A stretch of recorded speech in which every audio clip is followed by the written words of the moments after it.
पनि सोशल मिडियामा चाहिँ बुलिङ हुँदा त्यसको लिगल्ली एक्सन्स लिन मिल्दैन भने त्यो सोशल मिडिया हामीलाई नेपालमा चाहिँदैन। हो यो बहिनी छ नि साथी हो, यो बहिनीको घरमा पनि राष्ट्रिय स्वतन्त्र पार्टीभित्र जुन राइट टु रिकलको व्यवस्था छ नि, हो त्यो व्यवस्था यो बहिनीको घरमा पनि रहेछ है।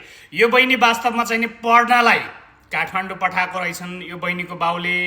यो घरको चाहिँ नि यो बहिनीको बाउ आमालाई चाहिँ थाहा रहेनछ, साथीको लैलैमा लागेर अरूले उस्काएर चाहिँ नि त चाहिँ बोल्न जान्दिछेस् भनेर चाहिँ नि उस्काएर यो बहिनी गएछ। अहिले अब चौतर्फी आलोचना त छ नै, बिचरा गाह्रो भइरहेछ यो बहिनीलाई।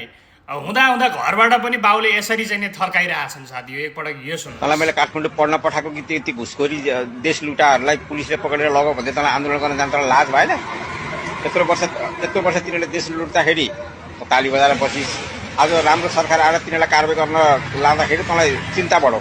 धेरै हजुरबाहरूलाई बोलाएर पछि तिनीहरू लगा। म 1 रुपियाँ फुटाएको कौडी तँलाई पठाउँदिनँ यहाँबाट। मेरो कुरो यही हो, फाइनल कुरा हो। र यो सँगसँगै उनी चाहिँ केपी शर्मा ओलीलाई सपोर्ट गरून्, चाहिँ जुनसुकै पार्टीको जुनसुकै व्यक्तिलाई, उनीलाई मनपर्ने जुनसुकै व्यक्तिलाई पनि मैले चाहिँ खुलेर सपोर्ट गर्न पाउँछु, यो मेरो राइटको कुरा हो।